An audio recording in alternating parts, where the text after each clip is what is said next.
Joan Henry Gates, and I'm here to share with you a rather ambitious recipe tonight for Real Woman of Philadelphia.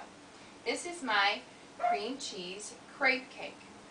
I find it's important to start by being organized, and you'll notice that I did start by making a few of the crepes ahead of time so I don't bore you with the same process over and over again. So let's start with the crepes. The recipe calls for 3 eggs,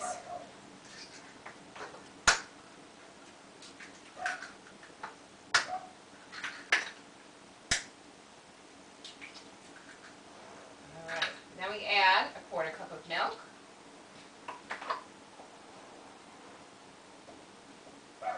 2 tablespoons of flour,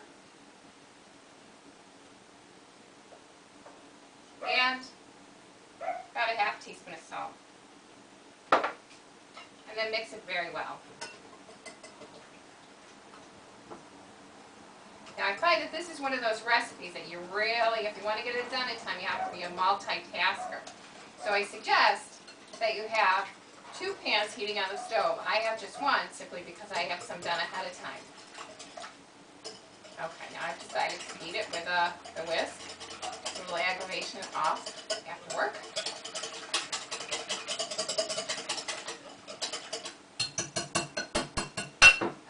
You have that mixed well, make sure you know just about how much to put to the pan. I use, it's a 1/4 cup measuring utensil, and I fill it just about halfway full.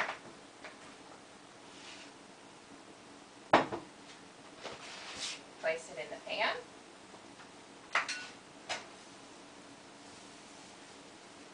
Give it a good swirl around that pan.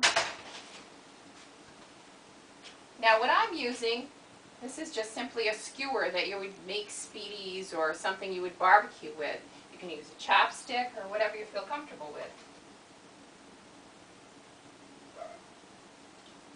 Okay, keep an eye on your crepe. Once it browns, give it a little flip. I don't like it to get all gooey, so I give it a little flip. I know some people could be cringing at that thought. Okay, and then I place it on my wax paper. Go back. And just repeat the entire process. Now make sure, in between the crepes, about every 3rd or 4th one, grease the pan with a little bit of butter.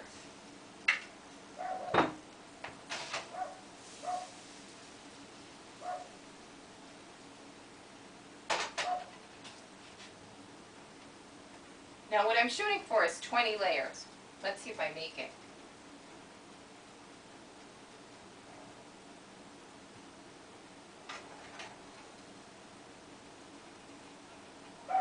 Oh, not quite ready yet. Doesn't take too long. And like I say, if you had 2 pans going, we cut the time right in half.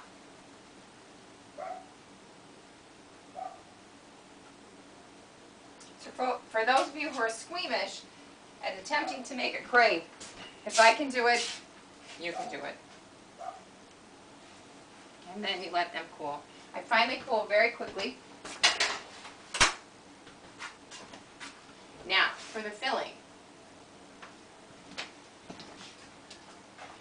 My filling is going to consist of 2 cups of heavy cream, some hazelnut chocolate mixture, right from the jar, and of course Philadelphia cream cheese. I'm going to throw this in the blender. We'll start with the cream cheese to get it to soften.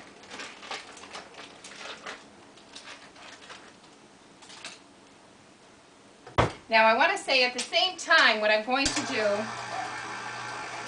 is I'm going to put the topping in the microwave. So what I have here is bittersweet baking cocoa, chocolate squares, and I'm going to mix in with these squares about 1 ounce of heavy cream, and then pop it in the microwave.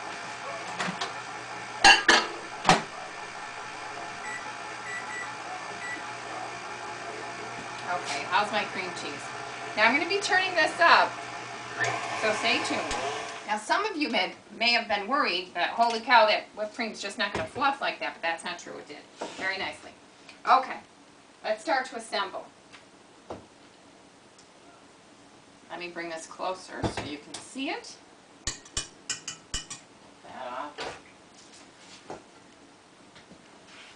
Okay, check this out. Does that not look delicious or what? Okay, next up,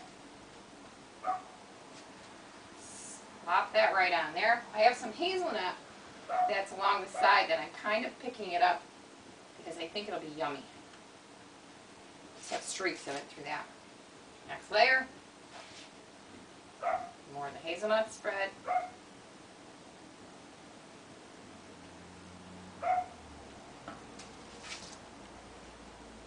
Continue to do the same thing over and over until you're all through every, you can make as many layers as you'd like. This cake could go on and on and on.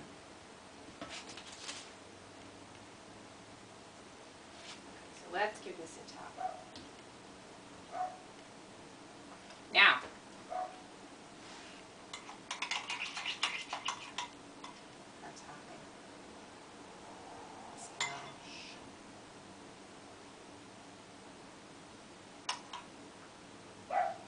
kind of let it run down over the sides.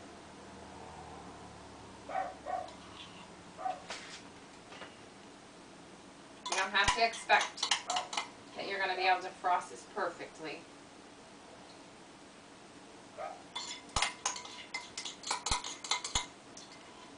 Last bit. Okay.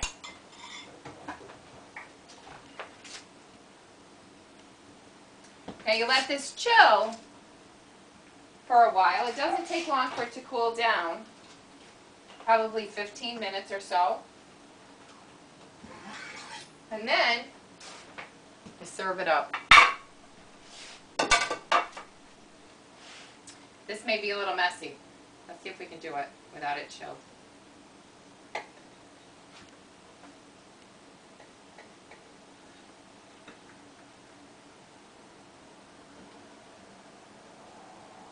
Okay. That is one yummy cake.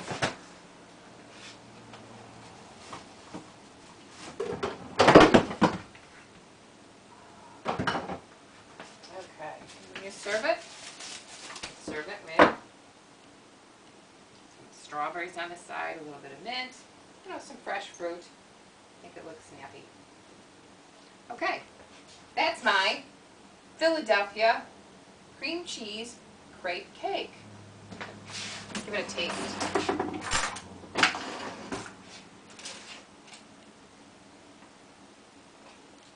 Really smush it. Mmm, delicious.